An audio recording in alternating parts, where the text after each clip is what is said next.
Hi, Nikki Fowler, Alliance of Women Film Journalists.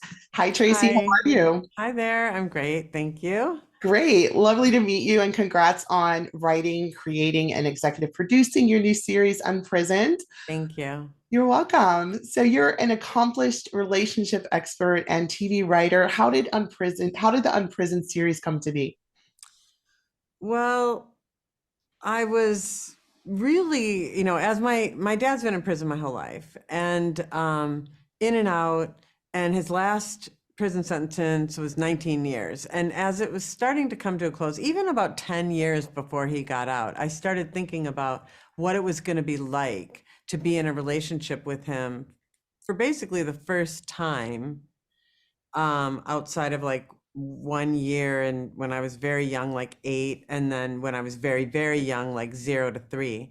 But outside of that time, I had never really been in a relationship with my dad where you would like go to lunch or, be in the world or have anything to do with each other outside of a prison, visiting room. So I started to imagine what would it be like to establish a relationship with my dad again in the world and have him meet my son, and what's that going to be like? How am I going to do that? It gave me a lot of anxiety, and so of course I'm a writer, so I started writing about it. And this is where I ended up. Mhm. Well, the series is fresh, thought-provoking. It's a huge cup of introspective tea. So tell us about the dynamic of that and your expertise as far as the writing process goes. I mean, how did this Right. come out? How did you get it onto paper? Well, my writing process, I went to Paris, actually, to be perfectly honest. Sometimes when I'm in a whatever, I just will go somewhere and be in a hotel room, and usually a place where I don't know anybody and I don't have any rhythms that I have to adhere to of like real life. Um, I went to Paris and I woke up every day and I went to this particular cafe and I wrote. I would usually write for like 2 or 3 hours in the morning, and at the end of 6 days, I had Unprisoned. Mhm. And that's the nitty gritty of where it came from. Now, the idea I've been working on, so I wrote a memoir in 2010 that was all about my relationship with my dad and how it affected my relationships with men. And in many respects, Unprisoned is the sequel to that memoir. So that's another piece of it. Uh, I would say the third piece of it is that I really knew I wanted to do it as a half hour. I'm interested tonally in a mashup of, laughing and crying and feeling, but also I enjoy watching half hours.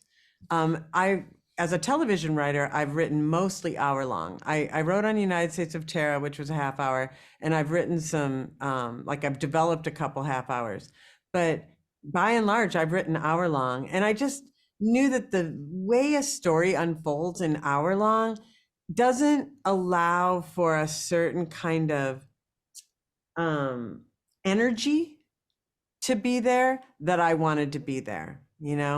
And I knew I didn't want like commercial breaks. I don't want like to have to cut to a Hot Pockets commercial. You know what I mean? Yeah. So, and I didn't want it to be gritty or drama because that's not my experience and not how I experience life. So, those are sort of some of the main pieces that went into that.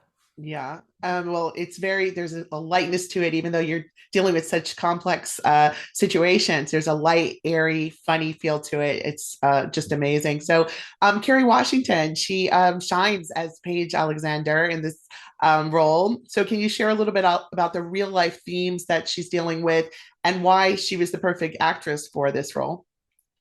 Well, I think first and foremost, Carrie's the perfect actor for this role because she's so psychologically astute. Like she really understands as much psychological and healing like language and truth as I have packed into the show while keeping it light. Like there's a lot of very kind of um, scientific, for lack of a better word, concepts around relationships that are in the show.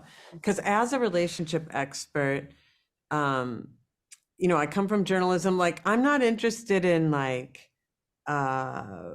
conventional wisdom. I'm interested in the science of being a human being, how we attach, how we unfold certain aspects of our relationship life. And there's a lot of, in the last 10 years, amazing relationship science that is out there.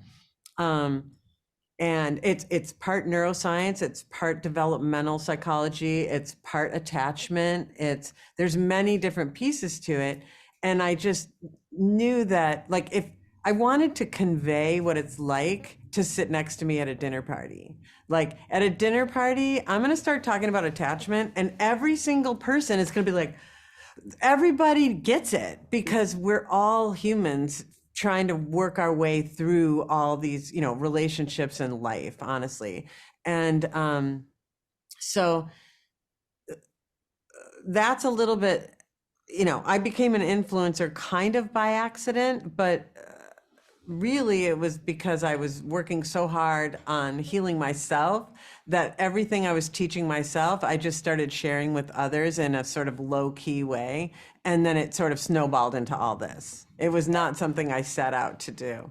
Nice. Well, I was saying while I was watching this, there needs to be like some board game or activity checklist with all the That's funny. buzzwords. That's funny. Yeah, it's definitely like a wine time watch party series. Speaking of that, Jordan stars as Paige's younger self, which is Hmm. hilarious. Can you expound on the importance of her character?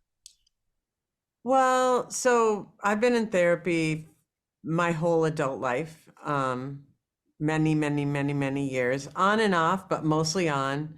And one of the very first things you learn is that you need to start to really get a relationship with, in my case, little Tracy. And I learned to see little Tracy as an actual, like, I would like visualize her, like she's with me. And I learned her voice. And the thing about little Tracy is she tells the truth always. Like, she hasn't been like conditioned. She doesn't care what anybody thinks. She's not affected by the things that have happened. There's like a pure self that is untouched by anything that's happened, foster care, like any abuses, like all the things, the losses. She's untouched by that. She's like, here's the truth, what you really think. I am your inner voice. I am your inner child. I am you. And um, I wanted to tap into that voice, because we do all have that part of ourselves that is so true to us. And if you want to get free and know what's right for you and make a good decision about where to live and who to date and who to, what job to take, you're going to need to get in a relationship with that part of you, because that part of you is going to tell you the truth. And so I just wanted to embody that. And then the fact that I can't remember where it became clear that we were going to have little Paige wear a mini version of every single thing Carrie was wearing. Loved it.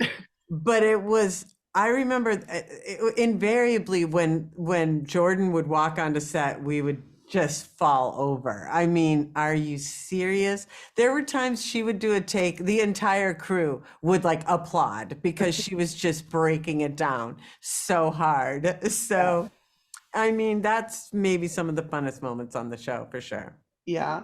One couple words that come to mind with this show is radical self-love. Mm. Just to wrap, why should all backgrounds and demos be tuning into this series? Oh, because this is really a show about a father and a daughter. It's really a show about a family. It's a show about a woman who's trying to have good relationships. It's a show about a man who's trying to do right by his family. Everyone relates to these themes. No one is not, everybody has a dad. Everybody's trying to be in a relationship, even when they're not, they're like, everybody has an inner child. Like, there's nothing here. Like, yes, it's about mass incarceration, 100%, but it's really about a family.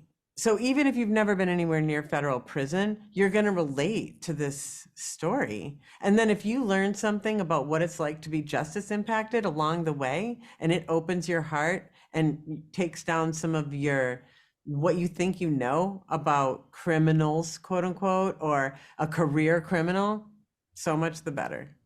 Absolutely. Tracy, it was a pleasure. Thank you so much and wishing you the best. Thank you. Thank you. Appreciate it.